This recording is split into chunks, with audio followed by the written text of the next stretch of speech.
Hello, everyone. Welcome back to the Conversationalist. My name is Sophie Beren, founder and CEO, and I feel so overwhelmed with gratitude for all of you who are here with us tonight. Thank you for being a part of our mission to unify the world, one important conversation at a time and one Gen Z voice at a time. I already see so many awesome faces in the live chat. Hey, Liza, John, Anita, Rena, Connor, Giovanni, so many fun faces. Oh, Rihanna's here. Thank you all so much for joining us tonight. If there's one thing to take away from the Conversationalist, everything we do as a brand is a conversation. So if you're here, join in with us in the live chat. This is just as much a conversation between us as it will be with our featured guests on screen. And tonight we're talking about a rather difficult subject. We are going to be diving into the topic of the death penalty. There's so much going on in America right now surrounding the death penalty, and we feel so grateful to be able to open up a real, candid, genuine conversation from multiple perspectives about this important topic. So again, if this is your first time with TC, just remember that our whole purpose of having conversations is really to grow and learn and empathize and really understand one another. And so we might not all agree, and that is okay. So let's all open ourselves up to different and new perspectives, and we are so excited to really dive in to go deep with this topic tonight. So without further ado, last thing on my end, if you want to join a community of supportive Gen Zers all around the country and the world, join our community. We are here ready to welcome you with open arms to have important conversations about anything under the sun that matters to you 24/7 on the Geneva app. So just text the word unify to 877-222-1119, and we can't wait to see you there. So without further ado, it is my honor to introduce our panelists for this evening and then our celebrity guest host. So without further ado, our first panelist for the evening is one of our most active members at TC, who we are so grateful for. He is a current film and television major at SCAD with a passion for creative arts. He is also just as much passionate about activism. When he's not creating art, you can probably find him volunteering for Blexit, watching informative videos, or ranting on his Instagram story. Welcome to our first panelist, Zaire Turner. Hey, Zaire, welcome. So happy to have you. So next up, I'm going to introduce our next panelist. We have a third year at George Washington University who is passionate about the preservation of human rights and the prevention of constitutional violations. This passion has translated into the desire to transform the United States' current criminal justice system and has led her to become involved with Rethinking DC. She is also a co-host on the Call Her Madam podcast, where they aim to bring awareness to systemic issues within the US. So let's bring Ale De Agostino to the stage. Hey, Ale, welcome. So happy to have you. Hi.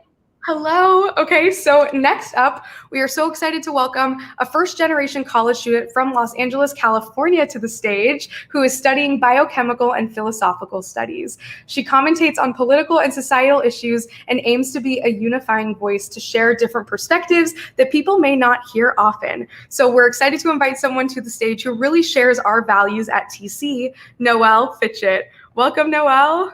Hi. Hello, thanks for being here. So next up, we are welcoming a true conversationalist to the stage, someone who is very active in our community as well. He is the Pennsylvania State Chair of Young Americans for Liberty and has worked with endorsed legislators and like-minded organizations like conservatives concerned about the death penalty, advocating for ending the death penalty. We're so excited to welcome one of our most active TCers to the stage, Zeb Harshbarger. Hey, Zeb. Hey, everybody. Welcome back to TC. It's nice to see you, Sophie. You too, Zeb. So next, we are honored, and especially myself, I am honored to welcome someone to the stage who would not have made this event possible tonight.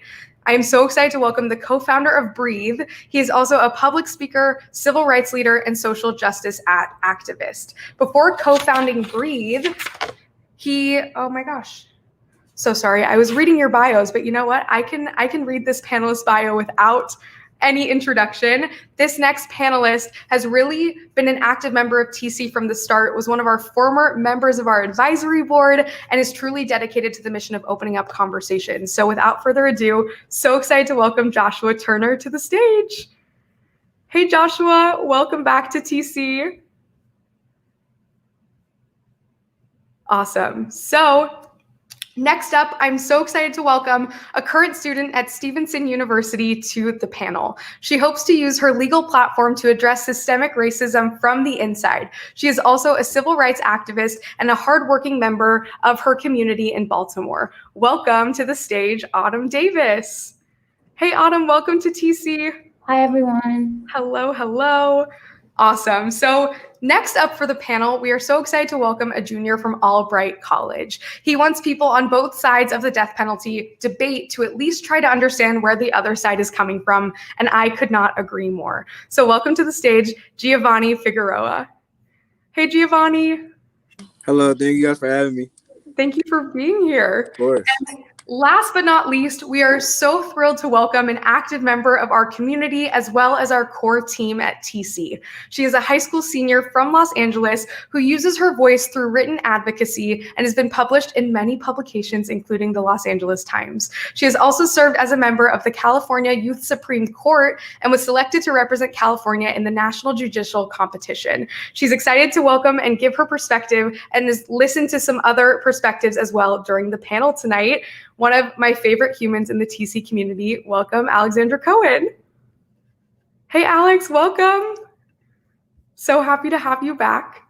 And last but not least, before we kick off the panel, it is my honor to introduce our guest host for the evening, who is the co-founder of Black Lives Matter Greater New York. She is a civil rights leader at the forefront of the new civil rights movement, as well as a former financial advisor at New York Life. She has dedicated her adult life to the betterment of her community and our nation as a whole. And it is my honor, as well as our honor as an entire community, to welcome our guest host for the evening to the stage, Chivona Renée Newsome. Thanks, Sophie. Thank Thanks, Sophie, for having me. Hi to everyone. I'm Chivona Newsome, the co-founder of Black Lives Matter, Greater New York. Sometimes a regular, degular, smegular girl from the Bronx, just fighting the good fight. So I'm happy to partner and work with the Conversationalist tonight because, as you've seen in recent news, and it's at the topic of everyone's mind, is the death penalty. The federal government has completed its 9th and 10th execution of 2020. And it's just so great to meet with everyone, and we can go on and on with the intros, but let's jump into it. So it's been a very big conversation over the past few weeks, the 9th and 10th, as I said, and I really want to jump in and get these amazing Generation Z panelists. I want you guys to dive right into it because you're the generation who has been at the fight of this new civil rights movement. You are the one who you're creating this new future. So without further ado, Autumn, we're going to start with you. Autumn, do you believe that the death penalty is moral? And if so, why? I don't believe that it's moral 1000%. I feel like it should be obviously taken away because I feel like some of the things that I've heard of, I've seen that it's just kind of like inhumane. I know in some states, like they do some really crazy things, like for example, like they'll plug a bag over here and like shoot you up, or the electric chairs. Something of those, like, it's inhumane. At the end of the day, we're all still human beings. I understand people have made some crimes that half the time, majority of the time, these people serve these sentences for that they end up becoming forgiving and understanding of, and they're like remorseful of their situation. So I still feel like at the end of the day, we're all humans, no matter what we've done in life. So it shouldn't be like rewarded or not rewarded. It shouldn't be caused by this inhumane type of treatment. At the end of the day, we're all human beings at the end of the day, and there's no need to be sitting here and having to do like these human on human, inhumane crimes on each other. I got you. Thank you, Autumn. And next, I want to move over to panelist number 2, Noelle. What about you? How do you feel about the death penalty? I don't think we should abolish it. I do think that there's some serious things that we need to take care of in our justice system that disproportionately affect minorities. So I definitely think that we should make some changes. However, I do believe that we should not get rid of it. And that's because I believe that everyone should be able to see justice. And I do like the fact that it does deter other potential cases from happening. But again, I think it should be used in extreme cases, and I think that there is some improvement to be done in the system. Thank you for sharing that. Alexandra. I'm sorry, was that Alexandra? That was Noelle, right? I'm messing up the names early on, so we'll shake all the bugs off. But Alexandra, what do you think about? Do you think that the death penalty is constitutional? It's constitutional with caveats. So it's completely justified by the Constitution as long as you go through due process and everything. But there are a lot of things that were written in the Constitution that were justified that we've decided shouldn't be legal anymore. So there, what was I saying? Sorry. Just because it's constitutional. Is it constitutional? And if so, why? I mean, it's absolutely justified by the Constitution, but there's room for us to change that. Like, that's why we have our system, where we're able to, have new judicial precedents and pass new laws. And even in some states, there's been a lot of reduction, and even California has been looking at completely abolishing the death penalty. So it is justified by our Constitution as long as there's due process, but that doesn't mean it has to stay. No, and you're right. Just for a little clarity, people don't realize that the Constitution is a living and breathing document. It's supposed to be changes as time change. And Giovanni, what about you? How do you feel about that?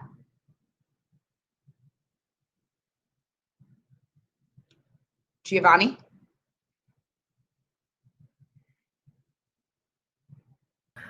We lost his Wi-Fi, so we'll come back to him. Okay, not a problem. So we're going to shift gears a little bit, and this one's for Joshua. Joshua, Bryan Stevenson has famously been quoted as asking whether people deserve to die for crimes they commit, but whether or not we deserve to kill. What do you think about this? Can't hear you. Yeah, you got to unmute, Josh. I can't hear you. I can't hear you. You have no sound.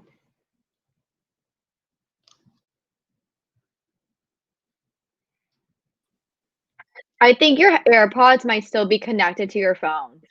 So just unconnect and that might be it. Thank you, Ale.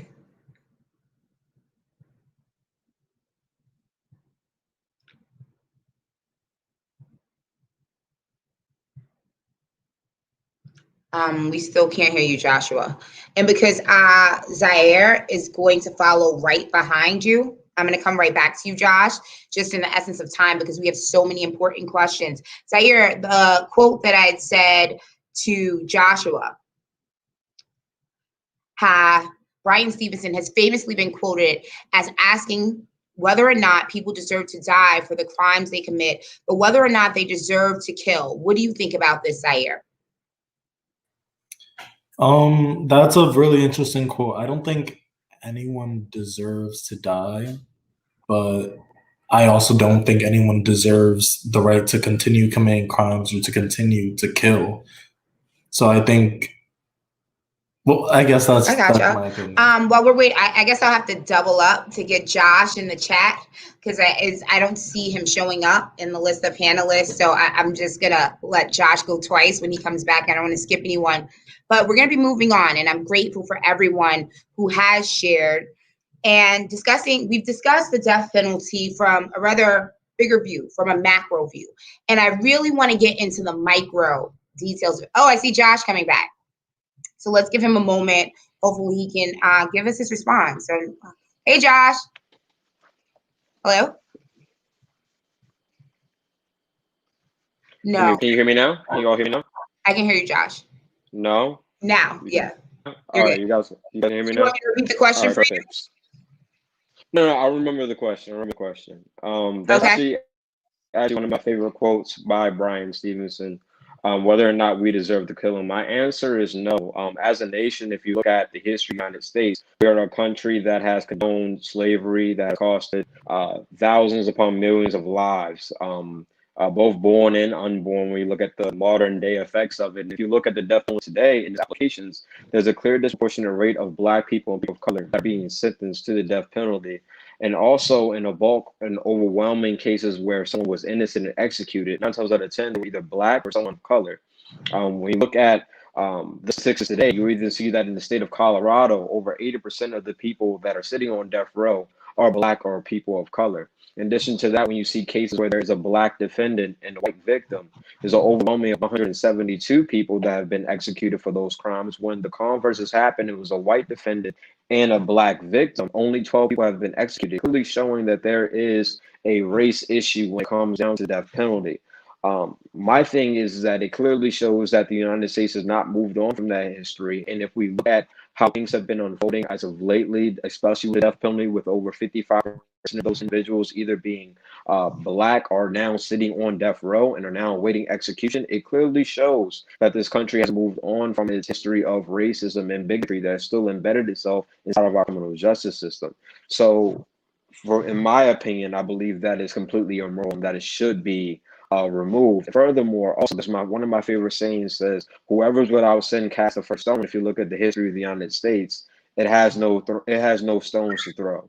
It's a nation that has consistently has been entrenched in things that have been immoral. And furthermore, in addition to that, the purpose of the justice system is supposed to help rehabilitate individuals and make them members of society. And the death penalty completely eliminates that. I understand that some people might think it might be easier for someone to say that who has not lost a family member, but I myself, my brother was gunned down, shot down in the streets of Baltimore City, and I myself would not advocate or push for the death penalty for that person, because I cannot condemn a person that was put inside those situations by a system that does not value him, number one, and two, set up to begin with. Thank you. Well, thank you, Joshua. And thank you to the other panelists for sharing your viewpoint. And we've discussed it from a macro. Josh got a little deeper into what we're going to be covering in the next portion of it. But let's dig into the micro level. It's one thing to speak in the bigger picture, but let's get into the specifics of it. Zeb, on average, 1 in 10 people on death row end up being exonerated. Why do you think innocent people end up on death row?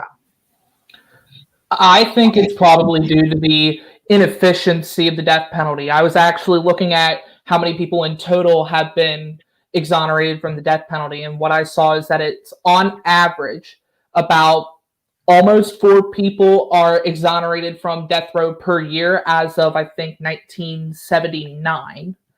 And I think that's because they're just trying to use a method that is available to them, and whether or not it's actually effective and whether or not it actually tackles the problem is, in my opinion, not what they're looking for. They're just looking to punish someone rather than rehabilitate them, which should be what our criminal justice system should be about. LA, what steps do you think we need to take to prevent this from happening? If I could, I can't just name one in the sense of like this one thing is going to solve the systemic issue that the United States is currently facing. I think there's numerous steps that we need to go. And the first being with addressing the systemic issue and the kind of accepting it. Because I know, especially with everything that's like going on, especially since the summer with the Black Lives Matter movement kind of reinstigating, we're seeing, a lot of people starting to address and become more educated about the truth behind our criminal justice system and how it was actually made as like a form of slavery to oppress minorities within our community. And kind of, if to say, this one thing is going to fix the issue of death penalty, it's just kind of putting a Band-Aid on the entire issue. And it's kind of like the water's still going to be flowing, yes, more slowly, but the water's still going to be pouring out. And at one point or another, it's the pipe within itself is bound to explode. And I kind of just want to address something really quick that Seb said. It's actually since 1976, 4% of people on death row were found innocent, which if you take it into account, it doesn't seem that big of a number, but it's actually 920,000 people. So it's kind of like that, we're putting innocent people who are in jail, like just who are not supposed to be. And even if you look at the story of the exonerated 5 or also known as the Central Park 5, we did have like political figures and prominent individuals were like, let's put them on death row. Like they deserve to die for a crime that A, they were children, but B, didn't commit. So I think like it's more than just like, I don't know if I'm really answering your question. It's more than just a one thing that's going to fix this entire issue. That figure was Donald Trump. I just don't want to drop a newspaper ad in the paper. Yeah, that was Donald Trump who did that. Called them all kinds of monsters. And I understand what you were saying is we just need to take a deeper look at systemic oppression and racism. And that 4% doesn't seem like a lot until you mentioned that staggering number of close to 1 million people like are innocent. That's a pretty large number. Noelle. Oh, sorry. I'm sorry, what did I say that way? No, I was going to say, yeah, there's You're on a roll. 2.3 million people who are on death row currently as of 2020. And so when you calculate it with the 4%, it turns up to be almost 1 million, like almost 920,000. That's a lot of people who are like wrongfully accused and who shouldn't. I'll reserve my personal opinions to the end of the Q&A. I'm being the unbiased host. Noelle, several of the people on death row have intellectual disabilities. What are your thoughts on this? Should the death penalty be an option for those with intellectual disabilities? I feel like this is a really hard question to answer, so I'm going to try my best to answer it like in a short amount of time. But I was actually reading a paper by Thomas Sowell on this topic earlier, and he was kind of asking the question, to what extent, what details. So for example, I have 2 cousins who have autism, and they are very far autistic. They cannot comprehend like anything that they really do. They're not really conscious of that. So of course their situation.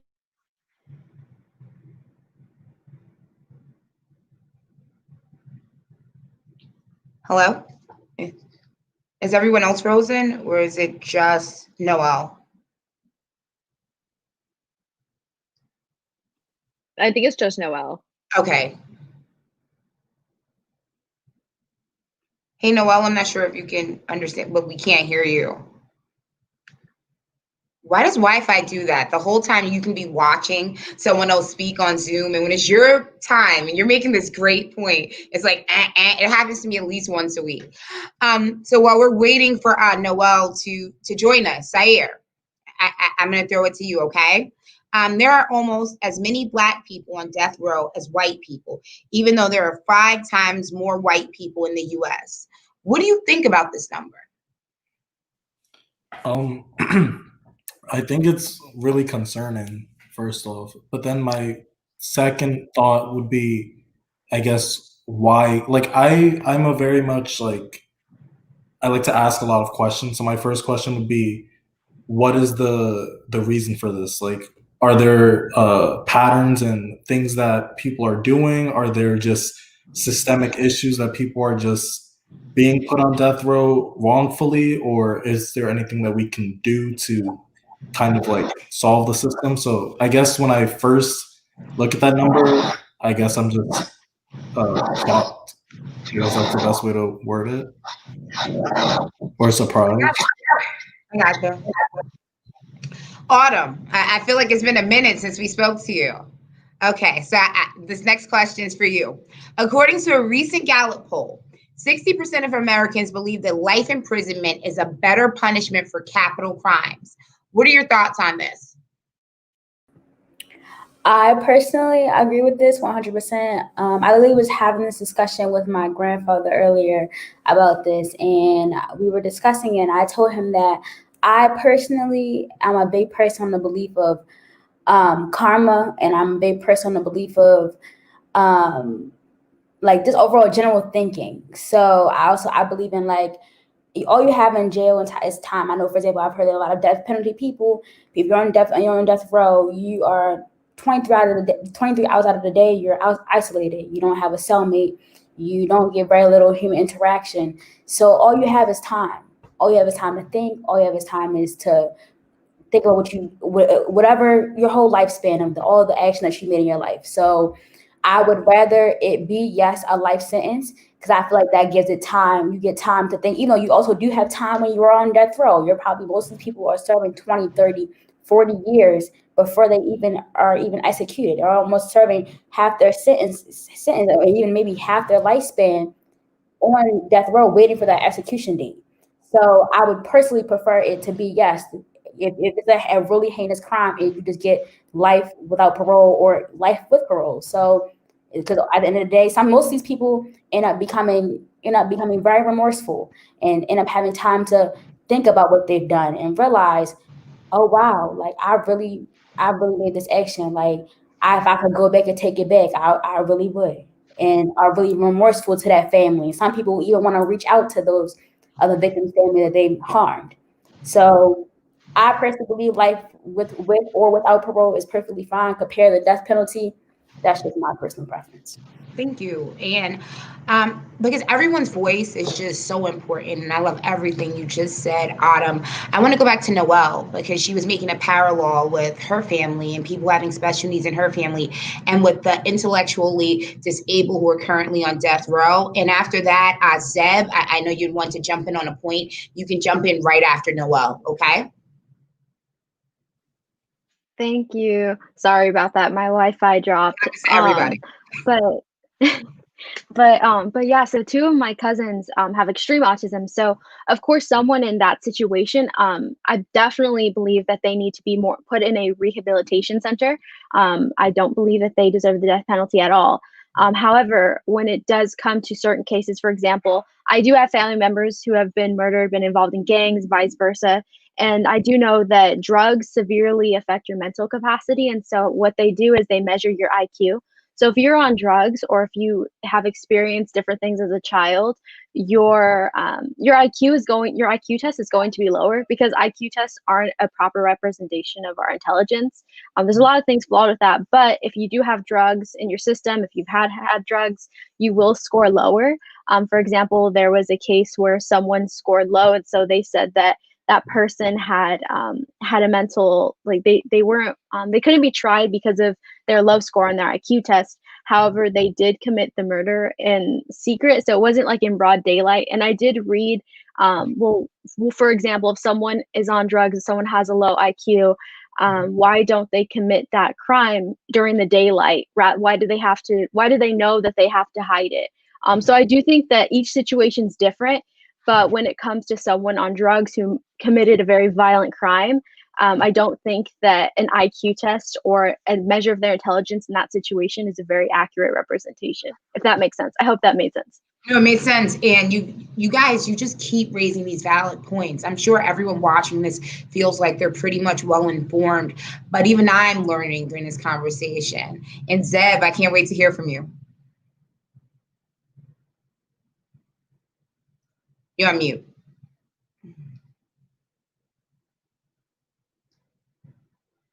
I can't hear Zeb.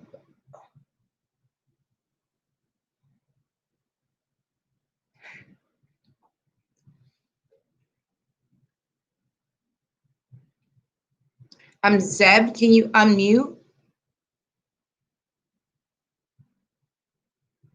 Okay.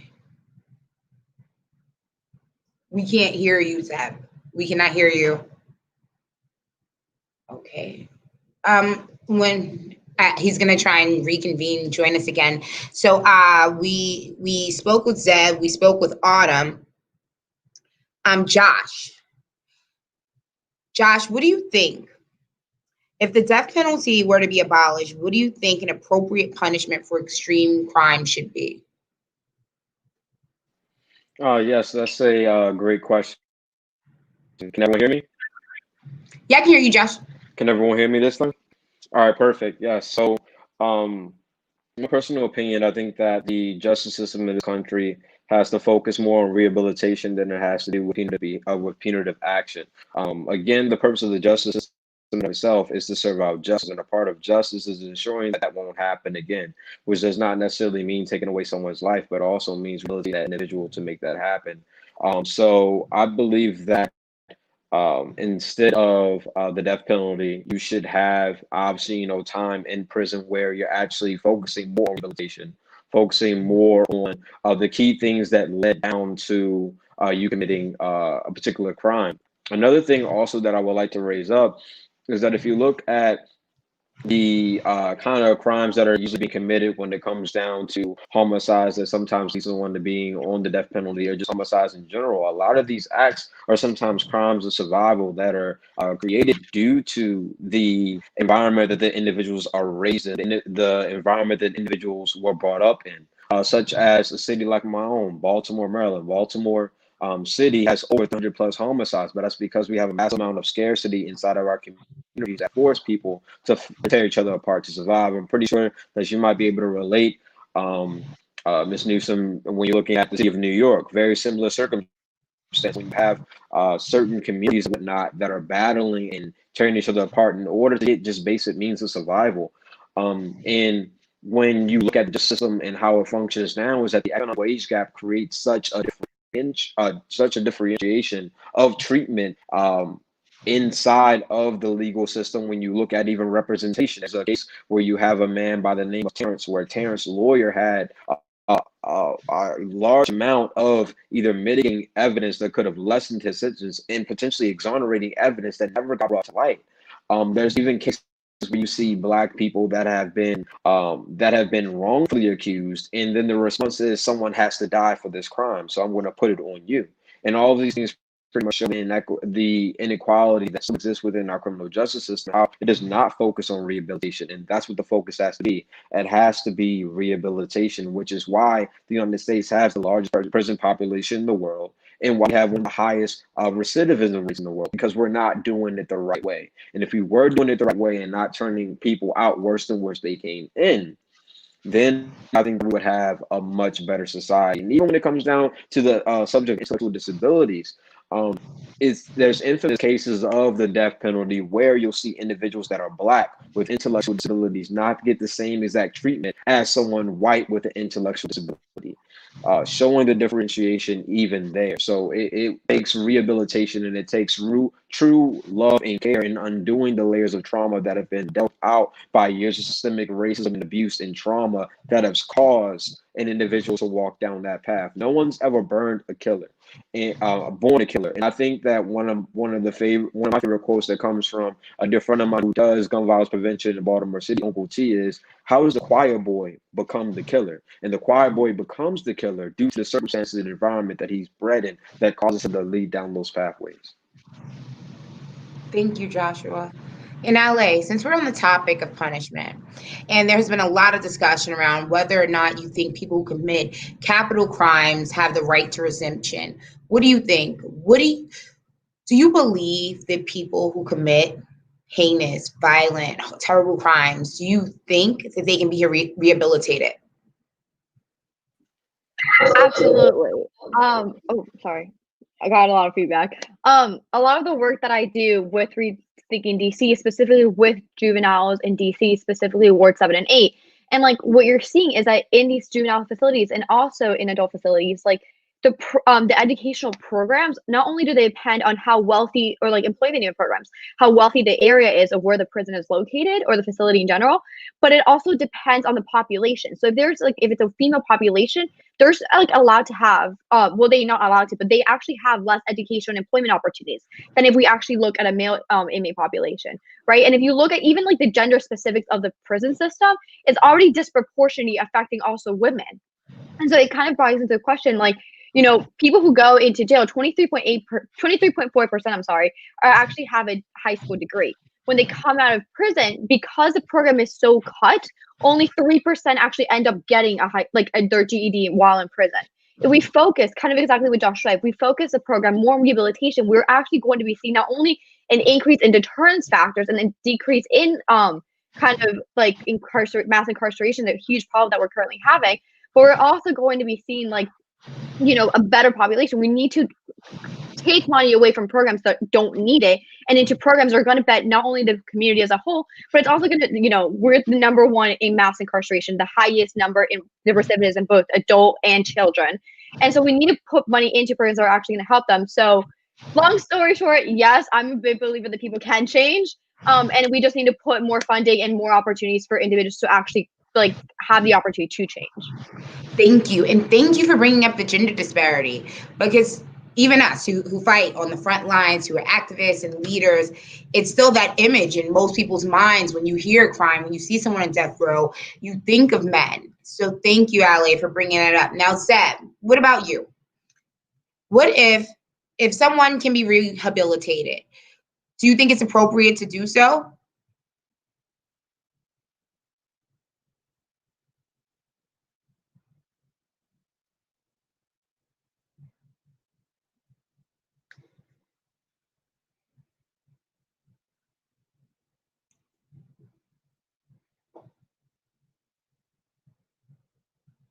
Okay. Do you want to sign on and try again, Zeb? Or do you want to type it out? If you typed your response out, I can read your response to it. The question was, because I don't want people to miss it because you're having technical difficulties. So if he comes back and types it up, guys, I will read out his reply. Alexandra, regardless of the punishment, taxpayers assume the cost. What do you think is the best use of a taxpayer money with regards to those convicted of capital crimes? Now, I just feel the need to insert this because this is a capitalist society. In New York State, where I'm currently sitting, we spend more money on prisons than we actually do on education. And I just felt that was just such an important fact for everyone watching this with the school to prison pipeline, that's just something that people need to know. But Alexandra, I would love to hear your response. What do you think is the best use of taxpayer money with regards to those convicted of capital crimes?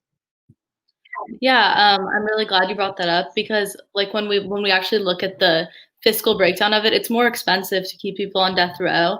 And it's often, the conservative argument that's saying to keep the death penalty, yet, they're very anti-taxation. So I think going back to your point about education, it's best to just invest back into the communities, spend this money on education and rehabilitation, but even more so, invest it back into the criminal justice system. And, we live in a racist and classist society, but we have all these taxpayer dollars funding the racism and the classism, and rather we can have these funding, more qualified public defenders and making people aware of their rights and making sure people are educated and that these communities are being taken care of and that people are informed about the death penalty because it wasn't such a hot topic, although it is a hot topic, but it wasn't something that was so much in the mainstream media until a couple weeks ago. So just putting funding in the right places. Oh, and I believe I'm reading in the chat that Zeb, you can unmute now. Yeah, my internet has been messing with me this entire time. Do you need me to read the question over again, or you remember it? Can you please read it over again? No problem.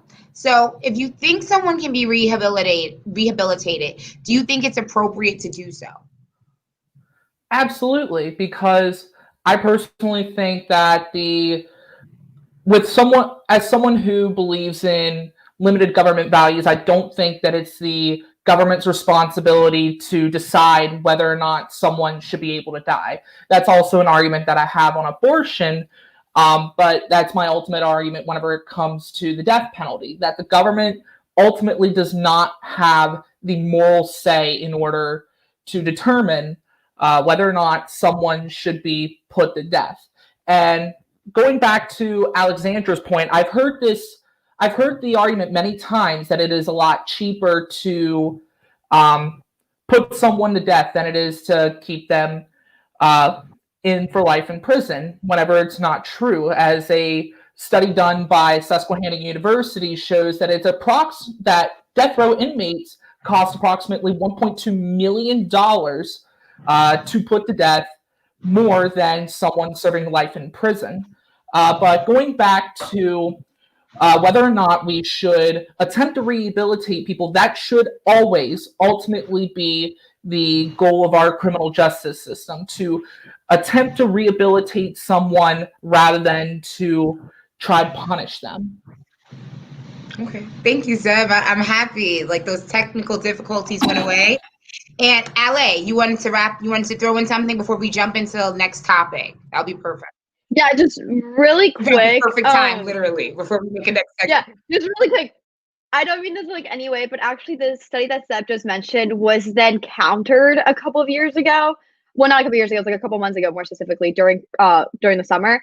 And it was actually said, it was believed. We studied in class. My teacher actually said that it was countered in the sense that it looked at a smaller population sample in a wealthier area where it would have cost more, rather than looking at a wider sample of the entire nation. So the study is correct, but only within that specific wealthy area. And I believe it was New York, but I'm not 100% sure. But if you look at the kind of mass macro level, it's cheaper. to actually keep people like in prison rather than like death penalty. Okay, and I see that all the panelists are really fired up behind this topic, and I want to move on to the next one. But Noelle, I have to let you jump in because I just feel like you're going to say something super profound. I just wanted to comment really quick on I know Zeb kind of mentioned the argument of the government having the power not to choose if death is even an option as punishment.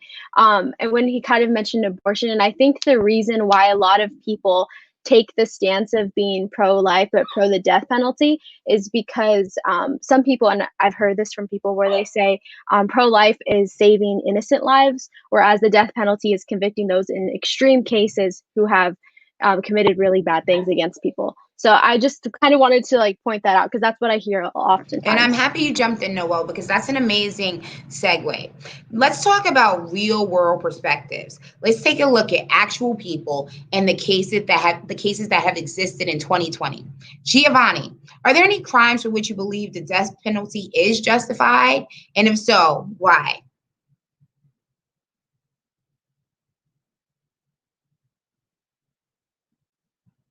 Is Giovanni on with us? Okay. So Autumn, I'm going to throw that to you. So, is Giovanni back? Let's give it to Autumn. I feel like Autumn's been a little quiet. Let's give it to Autumn. Are there any crimes for which you do believe the death penalty is justified? If so, why? If I would have to say, like, any crimes in 2020, like, or can I just say, like, crimes that I know of in general? Give an example. I feel like when things are relatable, it really helps the audience. Some people who probably have never even discussed at their kitchen table or anything about the death penalty. Make your point. Right. If I had to say if there was a crime that was justified for, even though I don't believe any crime is technically justified for, if I had to say a crime, I would say something like real, like I know everybody here has probably seen some like the crime that you see on like any type of crime shows or stuff like that, like really wild and really horrendous type crimes. So like things such as like a mass murder or for example, I'm gonna go way back to like something like a Jeffrey Dahmer or like a Ted Bundy, something that's really wild and like horrendous things that you've done to people. And it's just absolutely like some things that would like, you would sit there and you would read it and you would just be like, is this true? Is this something that really happened? Like, is this actually what I'm seeing that one human being can do?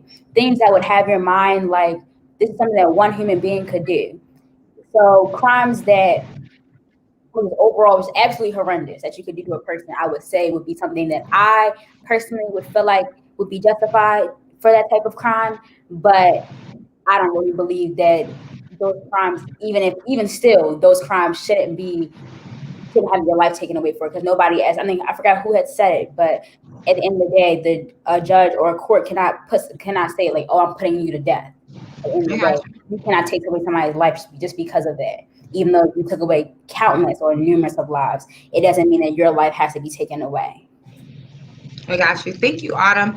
And Josh, are there any current cases in which you feel the death penalty has been unjustly applied? Yes, most definitely. This one has a little bit of controversy around it. This happened last week under Bernard. I believe that he was wrongly executed. I also believe that Justin Higgs, who is now for execution on January the 15th, is up for wrongful execution. Literally someone else confessed to the entire crime. He did not poor. He did not take life. So more importantly, I don't think that there's any crime that the death penalty should truly be applied to. Earlier on, I heard that sometimes death penalty can be looked at as a deterrent factor, when in reality, look at the statistical analysis around it, there's no significant statistical margin that shows that the death penalty can be used as a deterrent. It does not deter crimes. It has never deterred crimes. There's no evidence or evidence that actually shows that. So what that means is that we actually do have a punishment that's out there that's actually helping to either rehabilitate or deter. It means that it's serving no purpose other than operating as state-sanctioned murder. And when you look at, again, the disproportionate rates of people that are subject to this, it overwhelmingly falls upon the backs of minorities and individuals that are suffering when it comes down to socioeconomic status, showing that there is an issue about how it's even being applied in certain cases. Again, I forgot who it was that brought up the exonerated five, but the exonerated five were children that people were pushing for the death penalty for, and they were Black children. More importantly, they were Black children. And this is something that happens repetitively over and over. And so when we look at the current practice of the death penalty, what we have found out is that if you are Black in America, you're more likely to get the death penalty than someone who's white. If you are Black in America and have a white victim, 9 times out of 10, you're going to be sentenced to the death penalty. But if it's the converse, that won't happen, which shows that quote-unquote justice is only served when you're not Black or when you're not a member of the BIPOC community within this country, when in reality, killing that person stops the process of justice. Justice is the process of things on in life. It can only happen when the individual is rehabilitated and there is preventative measures set in place, and the death penalty, again, is not turned effective. There's no evidence that shows that. For me, I don't think there is any crime that justifies the death penalty. Thank you, Josh. And Zaire, what about you? Are there any executions that have happened this year or that are scheduled to happen that you think are unjust? Or on the flip side, are there any that you think are justified? So I don't know that many of the cases, so I wouldn't be able to say which ones I think were unjust or justified. But as someone that is anti-death penalty, I don't think any sentence of death is justified.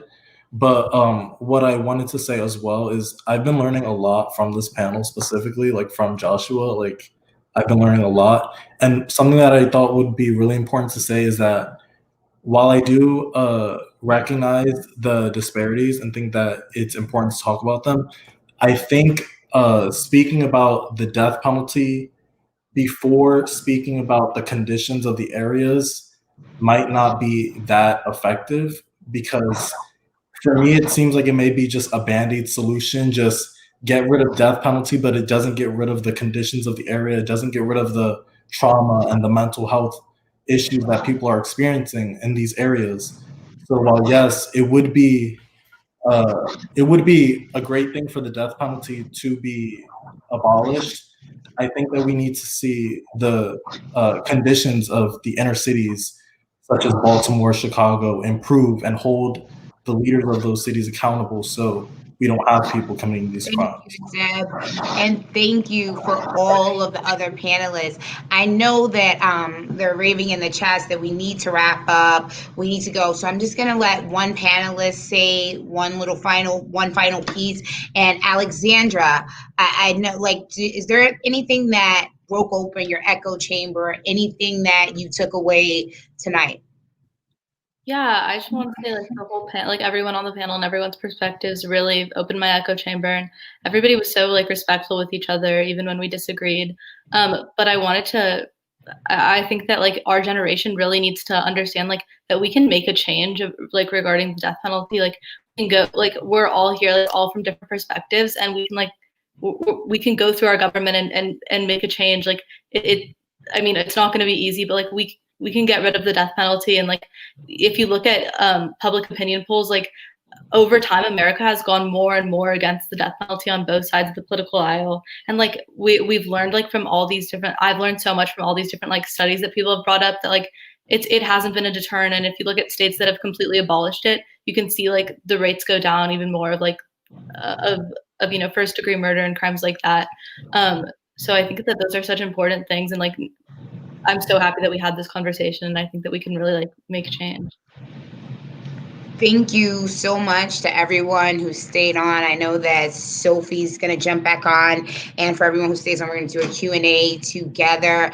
I've learned so much, and I'm grateful in any way that I could just help everyone and amplify the voices of Generation Z. Your generation truly inspires me, this old millennial. Thank you all so much. Giovanna, thank you for moderating this important discussion. And to all of our panelists, thank you for being here. I was chatting with our team behind the scenes, and we agree that, this is so representative of 2020 with all of the technical difficulties. But at the end of the day, we had such an important dialogue tonight. So thank you all for being here amidst the Wi-Fi difficulties. It was so wonderful hearing all of your perspectives. So thank you all so much. And unfortunately, we have to say goodbye to our panelists, but feel free to stay backstage or ask questions in the chat to get to know Chivona a little bit better. But thank you all so much. And I'm excited to see you all in our community. Awesome. Thank you all so much. See you later. Bye, everyone. I'm sad to see them go. I know. It's like the Brady Bunch, the way the squares just like disappeared. Total Brady Bunch vibes. But Chivona, thank you so much for being here tonight to lead this important discussion. Again, I apologize for all of the technical difficulties, but you are It's been like this since March. Actually, before that, it's no panel, and I do panels like all the time.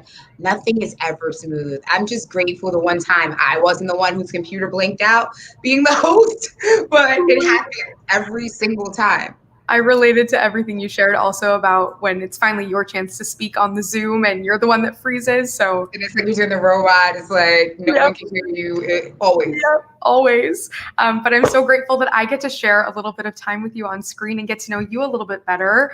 But before we dive into your experiences, Chivona, you just asked our panelists, to what extent tonight's conversation helped to break open their echo chambers. I'd love to throw that same question to you. What are you walking away with tonight? As you know, I'm a former financial advisor, and things usually make a lot of sense to me when I hear statistics. And just hearing the numbers thrown out, it makes me want to fight a little bit harder to abolish the death penalty. To know that many innocent people are dying. Of course, we understand systemic oppression. We understand the woes that put us there. But I think Autumn kept saying it. It's just downright inhumane. And I don't think that's justice. I don't think that's rehabilitation. So now these amazing young panelists, now I have facts to back up all my arguments. So I'm going home with a pocketbook full of notes. Totally. So many statistics for sure. And I'd also love to know, since, here at the Conversationalist, we're all about sharing different perspectives. We each come to the table with our own personal points of view. And I think tonight, for the most part, all of our panelists were anti-death penalty. And, that's something that I personally believe in. But as the Conversationalist, we want to share all points of view. So I'd be curious to know, can you picture someone who is pro-death penalty and maybe share why you think they believe what they believe, or what the argument could be on the other side? People find facts and statistics and things to believe and what sits right and sits best with them. When you think about racism and you think about white supremacy in America, the people who stand out there, the Proud Boys, who this very week are walking around with 6 million isn't enough on their shirt, they have a justified reason for doing so. So what we took up at Black Lives Matter a few years back, we no longer try to convince people of anything. We speak to our base and we speak to our audience. As I would not try to sit and argue with the racist and tell them why racism is wrong. If you truly believe in your heart, and if you use the Bible being a Christian, I can argue that with you, because you talk about that's the Old Testament. When Jesus Christ came, and we've seen a lot of people who believe in this, we no longer have to kill each other to justify a crime. There's forgiveness and love. So I would just ask people to search themselves. Like, what is it inside of you that thinks it's okay to murder someone? What makes you the judge and the jury? What makes it okay? And I think that just takes some inner reflection. As we've seen with the panelists tonight, most of them did not, and all of them actually didn't believe in the death penalty. But they all have their own ideas and reasons and opinions and what was justified. And I think that happens to each of us on an individual level. Yeah, I feel that. Thank you so much for sharing that perspective. And Chivona, I'd love to hear a little bit more about your personal experiences. For those of us who are still here in the live chat, Basha, Taylor, Rian, Connor, Shivanshi, I see Alex is in the live chat. If you have any questions for Chivona, now is your chance. Pop them into the live chat and I'll try to get to as many as we can. But I personally want to start out with your journey. What got you into this line of work in the civil rights space and the human rights space that led you to co-found Black Lives Matter of Greater New York? Well, some people say it was born. I was born. It's in my blood. My parents actually met in 1969, protesting at a rally for Black history to be taught by Black teachers. But I think it's the same way that your community shapes who you are, whether you're good or whether you're bad. My community always had this help each other out mentality. It always was the sense of community. And I'll let you know, I am from the South Bronx. I am from one of the nation's poorest congressional district, but it was always, if I had a little bit extra, I would give my neighbor. If I can stand up to a bully, and that's what my life has been about. I don't like bullies. And right now, the American government, law enforcement, are some big ass bullies who need to be torn down and dismantled. So when I think about everything in my life, from even when I was a financial advisor, which seems wholly capitalistic, I was actually helping Black and brown families create retirement plans and college savings. Everything I've ever done, even when I think back to childhood and student government and little clubs and organizations, it's been toy drives. It's been something to help the community. So there was a Black Lives Matter in New York City when my brother and I, Hawk Newsom, started, but we knew that we needed revolutionary principles. We needed someone to stand up and be loud and bold and unapologetic about racism, about Black and brown people dying in the streets, about people living in poor housing conditions, the way that the LGBTQ community is being treated. And we just knew those people was us. It's a calling. I wish I can pinpoint the exact moment, but my very first march for justice was Sean Bell. He was murdered the night before his wedding. Wow. Well, thank you for sharing your journey with us. I am so grateful to be here, sitting here and listening to your journey. You've done so much incredible work, and clearly you wear many different hats. I mean, with this former life as a financial advisor and now as a leader and an organizer, you've also had experience in the government. What hat feels that it resonates the most with you? What brings you joy and passion every single day? The fight for Black liberation, and it's multifaceted. Some days, like right now, we're gearing up for a toy drive, and we see that the reports coming out that people, most likely New York, will go into a shutdown. Last year, we fed this year actually, so much has happened. In the first wave of Corona, we fed 6,000 people. So when city officials shut down the city again, it's going to be boots on the ground. When everyone buckles up and goes inside, we're probably going to be feeding people with COVID. We're going to be feeding people financial literacy. It just depends on the day. Sometimes liberation is just yelling at politicians. Sometimes it's feeding people. Sometimes it's yelling at the cops for writing policies.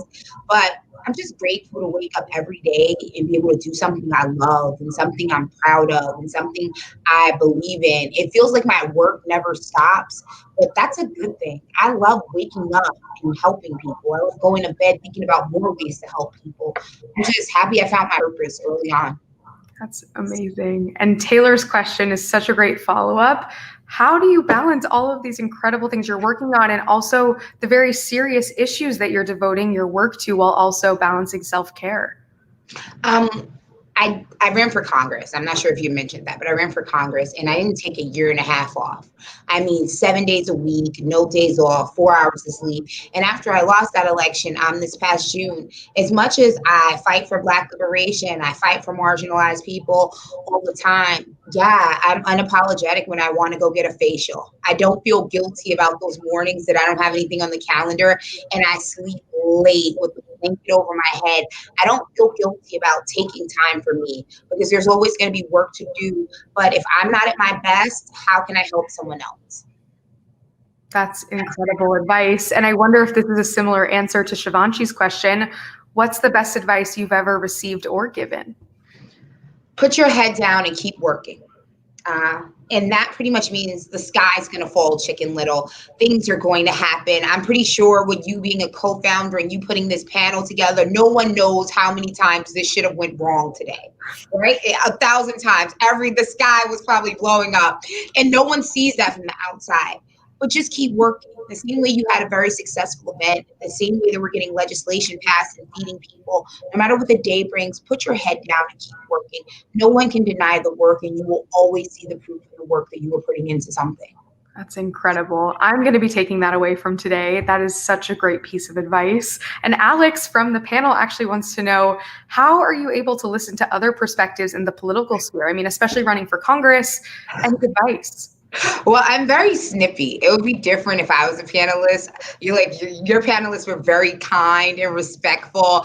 I do get a little raw. I know I have like this smile and it looks like everything's all perky in my Barney purple, but I'm a beast when it comes to hearing other people's perspectives that don't agree with mine. Anyone who's ever caught a speech or heard me, I don't really mince words. It's different in these personal interaction things. I'm feeling like we're sitting in the living room together, but other political ideologies that I can't stand, I'm going to rip apart and shred with facts. That's awesome. That's awesome. And any advice for listening to the other side, or anything you've encountered where you have had meaningful moments with people from another point of view? I went to this seminar last year. It was called Better Angels. It was in St. Louis, Missouri. And it was Tea Party people, extreme right, with Black Lives Matter people and liberal Democrats. And we did these like team building exercises, you know, those kind of bonding kind of things. And it wasn't cheesy. Trust me, it wasn't that cheesy. But we wanted the same things for the most part. You strip racism out of it, let's be real. But when you hear what people want, they want what they want from government, what they want from their family, what they want out of society.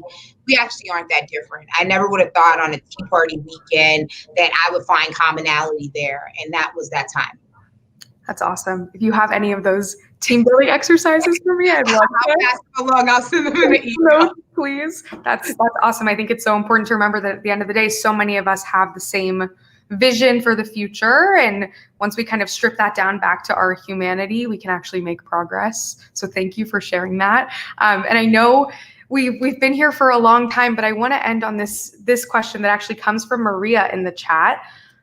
What advice do you have for Gen Z? I mean, we had such an awesome discussion tonight with you moderating with all of our panelists. Do you have any other advice for Gen Z about going out to have these difficult conversations or finding their voices?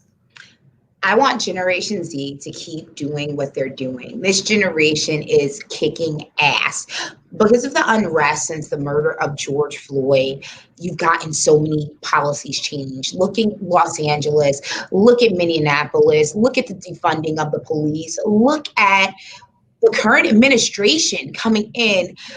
Never stop fighting. I hope that you stay young forever because your lenses that you're looking out of, it's amazing. I'm grateful to be the generation right before you, and I look forward to assisting in any way. Even when I think about the prom dresses that came out, like even before the death of George Floyd, there would be dresses of Trayvon Martin coming out of this generation. I'm slightly envious that millennials weren't as cool as you guys, that we weren't as kick-ass, but just keep being great. That's awesome. I mean, millennials are awesome, so don't get us wrong, but thank you for being here to really be a beacon for Gen Z. And before we go, Giovanna, any upcoming projects? How can we continue the conversation with you? Follow us on social media, BLM Greater NY. We have an essay contest coming out. We have more food drives. We are going to lead a lot of volunteer support once we start feeding people, once the city shuts down. We're working on farming in Atlanta. We're expanding on the Black opportunities. But just follow us, repost, come out when necessary, and most importantly, help your own community. That's the best way you can pay it back and pay it forward. And I hope that you take away from this, if there's something that you believe that you can change and you know that needs to be changed, don't wait around for anyone. Get up and do it for yourself. Do it for the people around you. I'm giving a lot of snaps to that. We do a lot of snaps at the Conversationalist, so I'm sure everyone's snapping in their living rooms at home. Chivona, thank you so much for being here tonight and for being such an incredible conversationalist. I hope that we can have you back for inspiring all of our panelists and our community. Thank you so much, guys. Take care. Thanks, Chivona. Bye. Oh my goodness. For everyone who is still here, please say hello in the chat. I see so many awesome faces. Connor, Arissa, Andy, Shivanshi, Taylor, Desanka, thank you all for being here. I am taking so much away from tonight's panel, I can't even tell you, but I think that last nugget from Chivona is really gonna stay with me.